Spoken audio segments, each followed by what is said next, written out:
What's going on, everyone? Welcome back to the V-Shred Better Body, Better Life podcast. I'm your host, Vince Sant, and today I'm excited because we have a special little episode where our co-host, Jennifer, is interviewing Coach Kayla, and they're talking about everything related to getting comfortable in the gym. So if you are feeling a little weird about going to the gym, or when you get to the gym, you're feeling a little intimidated, yes, we have a gym intimidation episode, but today we're going to talk about how to get comfortable in the gym. Live your best life while working on your health and fitness goals. We're here to make your journey fun and inspiring. Welcome to the V-Shred Better Body, Better Life podcast. What's going on, everybody? Welcome to V-Shred's Better Body, Better Life podcast. Today we have Kayla Decker. She is a NFPT certified personal trainer and has a bachelor's of science in hospitality and business management. She's been a trainer for 5 years and is a lead trainer with us here at V-Shred. And she specializes in helping her clients understand the why behind the technical side of fitness and teaches healthy lifestyle practices. Kayla, thank you so much for joining us today. Thank you for having me. It's a pleasure to be here. Yeah, of course. Okay, so the topic of this podcast is about us women and in the gym and some myths we can debunk, especially when it comes to weightlifting.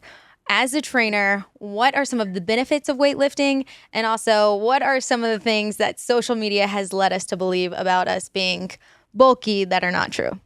Weightlifting saves lives. No, I'm just kidding. Hey, I love it. I love it.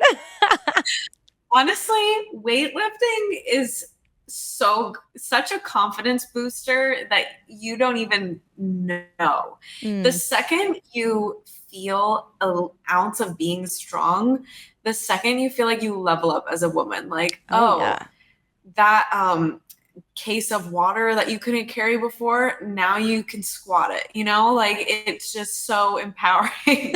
Right. One of the biggest things I hear a lot is, I don't want to lift too heavy because I'm going to get bulky.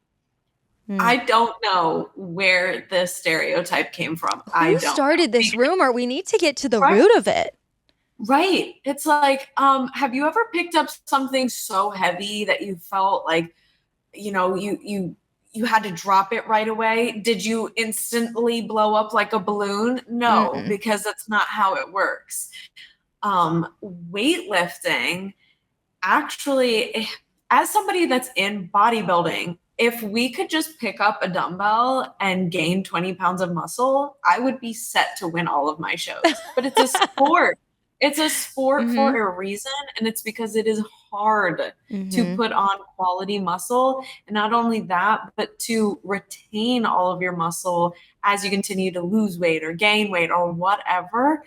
And it's not, you can't get bulky like that unless you are having that goal to get bulky. A lot of times, like, you hear people going in bulks. That's for that reason. They're trying to put on muscle mass. They're eating well above what their calorie range is to, stay the same weight or to lose weight because they're trying to put weight on. They're trying to get bulky.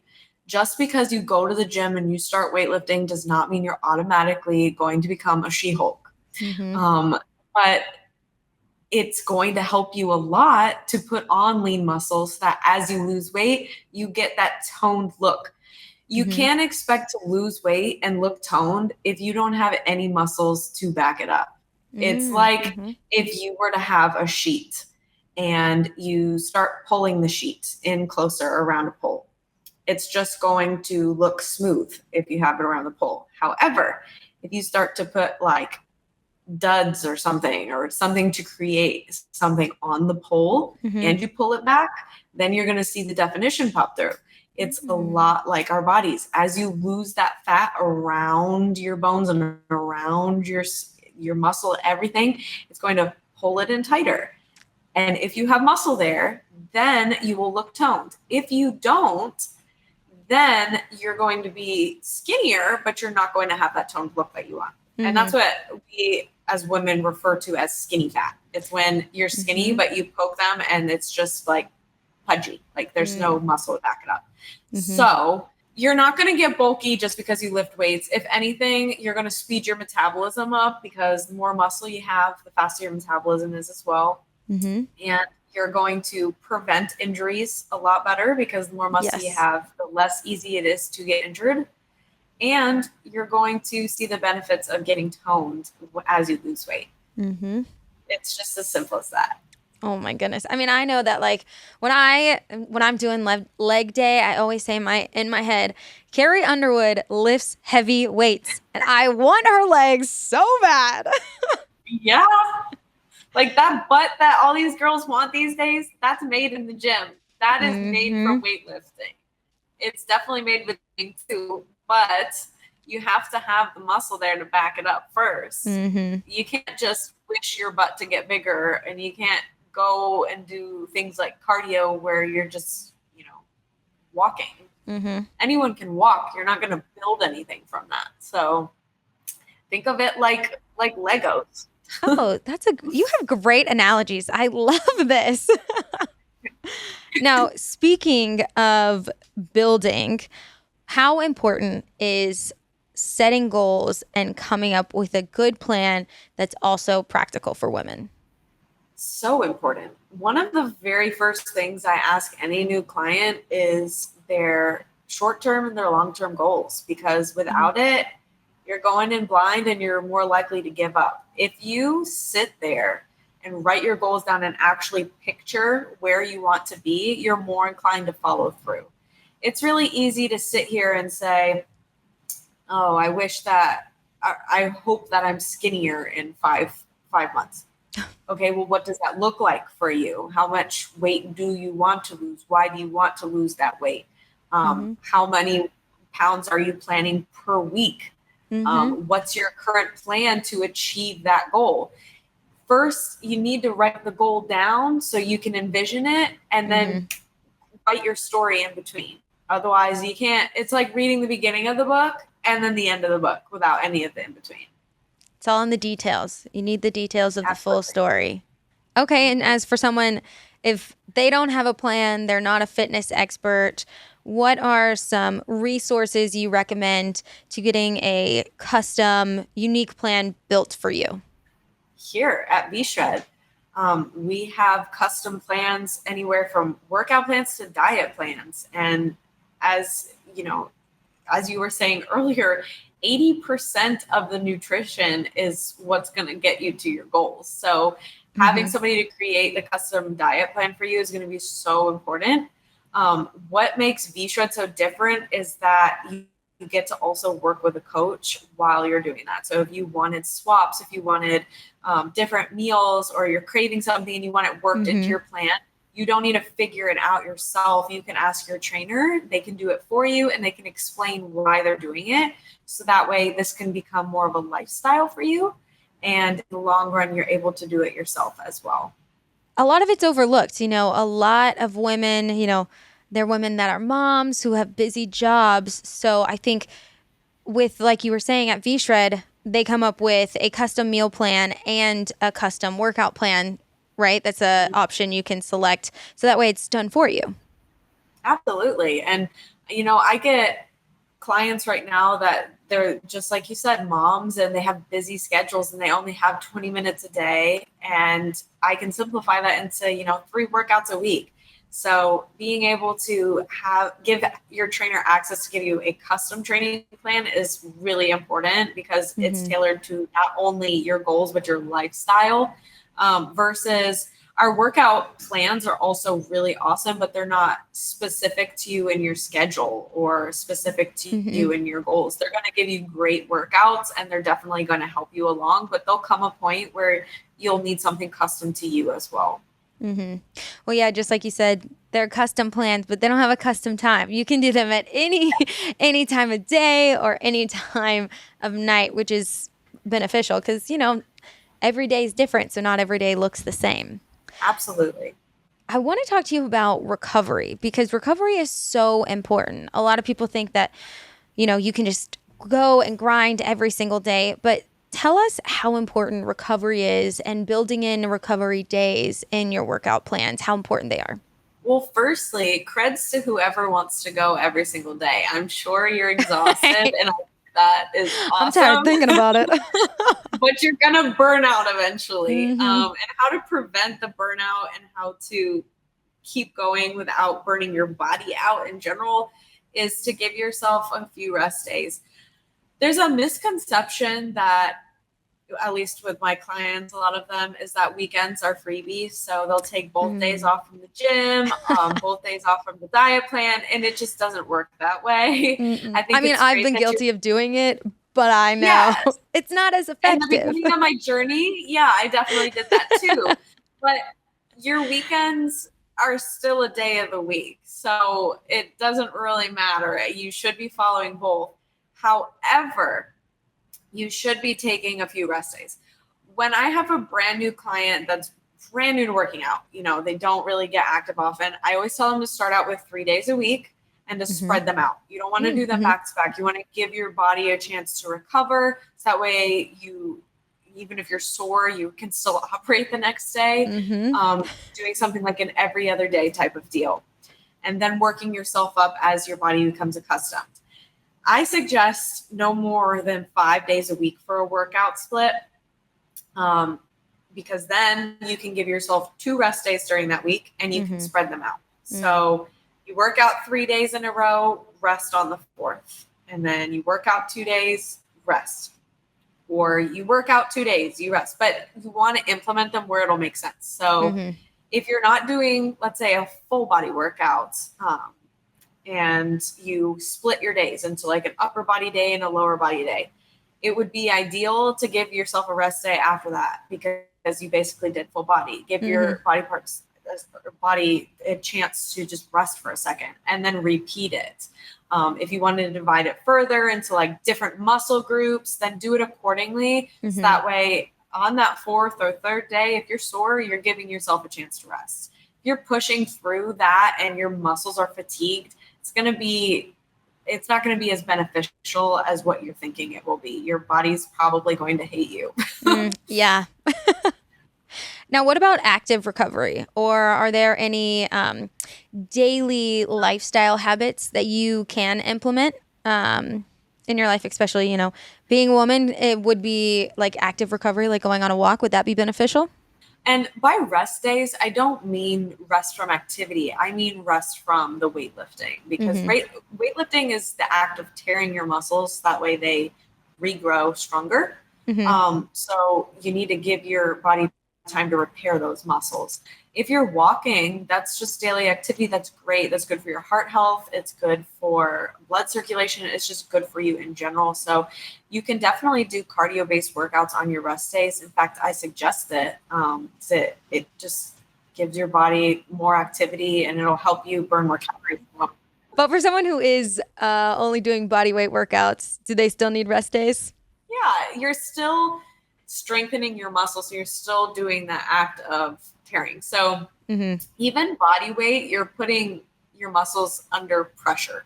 The reason why you usually want to go towards actually weightlifting after body weight is because your body isn't going to be heavy enough for itself eventually. But when you're doing the basics and you're doing your body weight workouts and you're getting that initial strength, it's going to be heavy enough and you're working your muscles. So you still want to give yourself a rest day. Now let's talk about confidence real quick. Sometimes we are guilty of not being as confident, and you need a little confidence to get in the gym and to stay motivated. So how can we empower women to be confident in the gym and to go and to lift those weights? Well, I honestly have a few steps to just give. Tell me all the steps.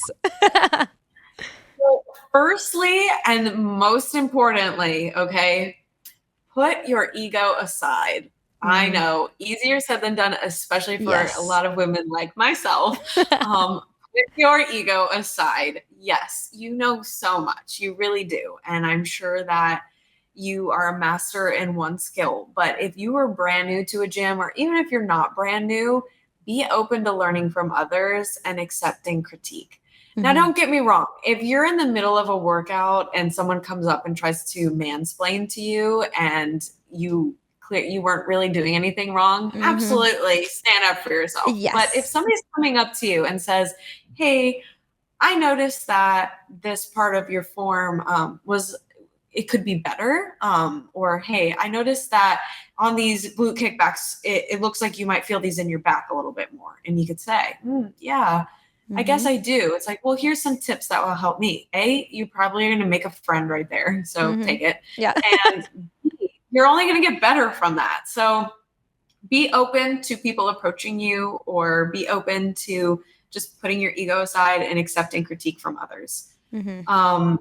Don't be afraid to ask others for help either. So I can't tell you the amount of times I've gone to the gym and somebody sees me doing an exercise and they're like, hey, I actually tried that the other day. It looks like you're doing it perfectly. Could you explain how you're doing that?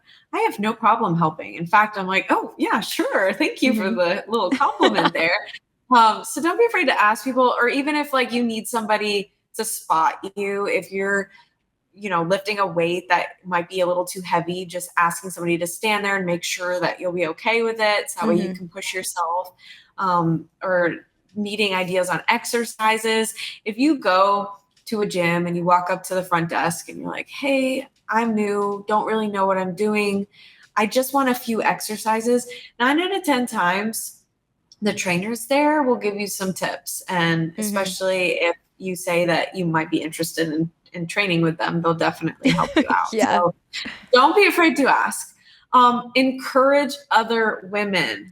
Okay. Yes. I'm going to say that again. Encourage other women. Yes. There are way too many just biases out there that, you have to be better than the next woman that walks in the door. Like that is not true. You need to be better than yourself. That's the only person you need to compare yourself 1% better every day.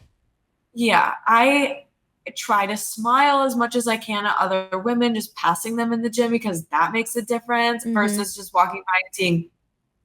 Like nobody wants to see that. Nobody wants, because it makes you feel bad about yourself, So be nice to people. Be nice to other women. Encourage them. Hey, I see you around here a lot. I just wanted to say that you look great, or I saw you were lifting this weight. That was impressive. Just something to make somebody feel good, And the more you encourage other women, the more that they might encourage you too. And it's just going to make you feel more confident. Again, don't compare yourselves to others. We are all different. You can't compare how your stomach looks to the next girl's stomach. They have different genetics. They hold fat in different areas. Just don't do it. Try not to just copy what any fitness influencer promotes to you. This is the biggest thing out there. There's this huge facade of people out there debunking exercises, saying that, oh, you shouldn't do this exercise because it's not good, or here's a weird exercise that's going to target your muscle. No, do your research. Sure, try out as many exercises as you want, but don't just deem an exercise as bad just because an influencer said it online. And don't just only stick to one exercise because one influencer is promoting it. Try to follow reputable trainers. Just like here at V-Shred, we have a Facebook group, so you can follow up all the trainers if you wanted to, or just follow all the other people that are in the program itself. Just, research. Don't just blindly follow what people are doing. Right. And lastly, my biggest tip is to carry a gym bag with all the essentials that you'll need. Girl, tell me what's in your gym bag. Yes, I'm going to. So firstly, bring a deodorant. I cannot tell you the amount of times I smell DO at the gym and I'm just like, oh yeah, you're definitely doing some arms. You're like, ooh, I think I forgot deodorant. Oh. Yeah. Or like, we're girls here. It's like you go to the gym and it's like, oh, did I forget to put on my deodorant? It doesn't matter. I brought my deodorant with me, just stick it in. Yes. And with that, you can bring yourself a little perfume too for after you're sweating. If you feel self-conscious about it, just walk out the gym. You'll be good. I'm sure people would much rather smell that than the BO person next to them, Yeah, so for sure. You're good. A water bottle. You always want to have a water bottle with you, especially when you're working out. Headphones. So listening to music will always help to get you more in the zone, in my opinion. So keeping a spare in there too, in case you forget your main ones. That happens. It's the worst. Yeah. Chapstick. You want to take chapstick with you because you're going to get dehydrated while you work out and you're going to wish that you had it. Oh, when you got some crusty crust, that is just a terrible feeling. Yes, it's terrible. And then you want resistance bands because, let's say you go to a gym and some equipment is taken and you can just pull a resistance band out and do an exercise real quick, or you want to use it for activation, or you have an injury, or resistance bands are so helpful. A barbell pad, because as a girl, it sucks doing hip thrusts with whatever the gym has. Most of the time, they don't even have a barbell pad. I've gotten bruised hips before. Those did not look pretty. I was like, whoa. Same. And a lot of times they don't even have them. So be prepared. Oh, they're nasty. Yeah. And you also kind of want your own, because I feel like it gets gross. It's like sitting down there on your hips, So, and then a towel if you need it. If you're somebody that sweats a lot and you're self-conscious about it, bring a towel. And just anything else that you can think of, like hair ties or maybe an extra contact if you wear contacts. Just be prepared. Maybe a makeup wipe. I hate when I wear makeup when I'm working out. Yes, that's important too. A hairbrush, anything. My gym bag is my survival pack. If we ever had an apocalypse, I would still grabbing that bad boy and we're out of here. Absolutely. I know that it has my back. So make sure you bring yourself a gym bag. But those are my biggest tips for any woman in the gym at any point, whether you're beginner, advanced, anything. Those are my biggest tips. Now, I want to talk to you about the importance of, A, taking progress photos, but B, also celebrating your milestones, especially in your fitness journey, because like you said, everyone is unique and everyone's body is different. And we do get wrapped up in comparing ourselves to other women, especially on social media. So talk to me about really how important it is to just track your progress and also to celebrate the progress, of all the hard work that you've done. So not always will your scale reflect the progress that you made. You can use your scale as a form of measurement for sure, but you also should be taking those photos, because let's say you get to a point where your scale weight is not changing at all, but you're getting those workouts in, you're eating, you're doing everything that you can. Those photos are going to make or break it for you. I cannot tell you the amount of times I have looked in the mirror and felt like I did not see any progress. But then I go and I see a photo of me from like a few months ago and I compare it to one from now. And I'm like, wow, what a difference. But if I didn't have those original photos, I would continue to feel like I didn't make any progress. So always take photos. Yes. You never know. You never know. Like I am so glad now to this day that like in 2019, I have photos, because then I have things to look back on, So take photos. Don't only use the scale as your form of measurement. You never know if like muscle definition is going to poke through, if maybe it'll help even if you're checking in with a coach, it'll help your coach to see like, oh, maybe they're bloated. Like you have some stomach digestion issues. Let's get that figured out. It's just a really great tool to use, especially if you aren't seeing like your coach in person. And then if you never take the time to celebrate, then it's just going to feel like it's more of a punishment, So if you set your goal, like we discussed earlier, and write it down, let's say my goal was to lose 10 pounds in 3 months, and the 2.5 month mark comes up and I lost those 10 pounds. I would take the time to celebrate. What does that look like? It's up to you. I definitely don't suggest celebrating in terms of like, oh, well, let's go have a major cheat day and throw it all away. No, celebrate yourself, as in give yourself a shout out on your like Instagram page, show your progress, or oh my gosh, post the gym selfies. If you don't post a sweaty selfie, were you there? Reward yourself with a new gym outfit. Yeah, like just that's a good one. New sneakers. That always makes me feel good too. I celebrate a little too often with gym clothes, But oh my gosh. Don't be afraid to celebrate your victories, because you're going to dwell on the non-victories. So why can't you celebrate and dwell on the good victories, you know? So make sure to take that time. It's so important. It is. Okay, so what happens when you reach a plateau and you're not seeing results and you're just not motivated? How do you overcome that? So plateaus are inevitable. It means that you basically worked yourself to a point where you need to change it up. So don't get down about it. Don't get upset because you reached a plateau. It's time for you to reevaluate. What's your next goal?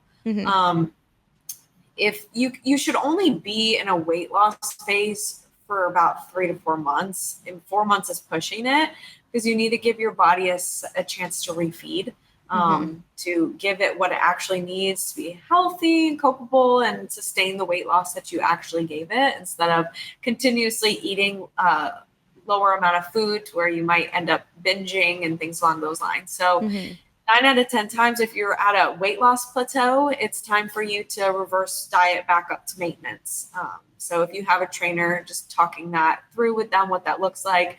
But it's just slowly adding food back so that way you can maintain the weight where you are, while also giving yourself more food that's going to help you with your lifts, gaining more muscle, having more energy again.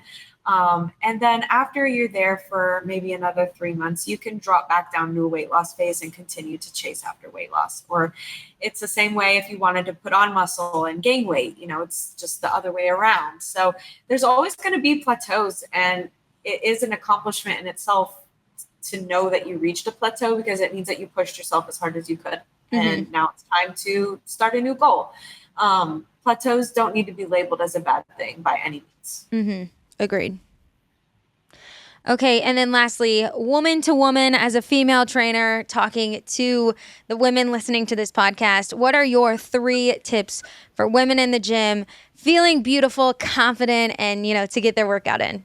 My biggest tip is to just get started. Just go, immerse yourself in it. If you don't like gym per se, you just find it's not for you, find something that you do like to do that gets you active. My mom, for instance, she does not like to weightlift. That's completely okay. However, she does like dance. She does like group classes. So she finds other ways to be active that she enjoys, that she can be able to stick to. So the gym usually just is in reference to where you're going to get active. Is that your Pilates club? Is that your group fitness class? Is that your home workouts? Like whatever that is for you, just find something that you enjoy.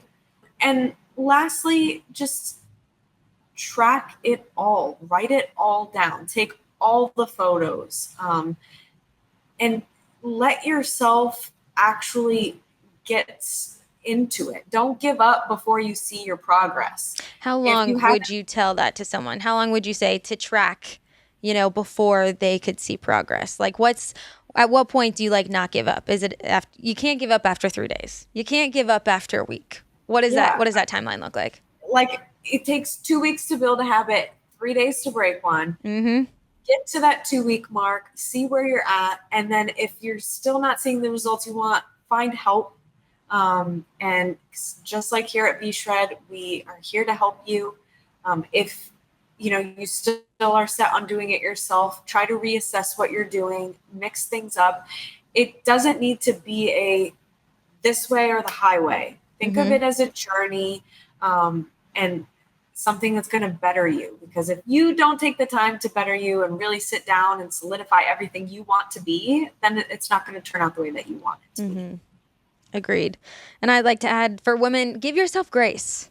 Give yourself grace for trying. You know, like you said earlier, our bodies can do incredible things. We can have children, and that in itself is just absolutely incredible. And so our bodies change and fluctuate. So enjoy, like you said, the journey and give yourself grace. Absolutely. Oh, Kayla, well, it's been such a pleasure. Thank you so much for joining us. We will catch up with you soon. Thanks, girl. Thanks for having me. Bye. Now, if you are looking for some extra support and you aren't looking to spend a fortune, you should consider working with one of our V-Shred certified coaches.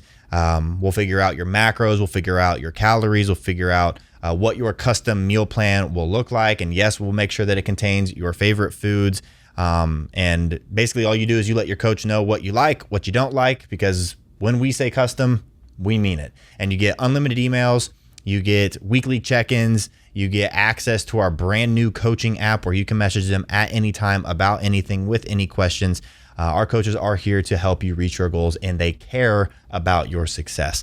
And so all the details about how it works is in the description down below. So check that out if you want to. But thank you again for tuning in. Until next time. Thanks for tuning in to today's episode of V-Shred's Better Body, Better Life podcast. Whether you're doing one of our programs, taking our supplements, or just doing things on your own, tune in every week for exclusive content with Vince, V-Shred trainers, and special guests as they share valuable tips around motivation, workouts, food, and living a healthier lifestyle. See you next time.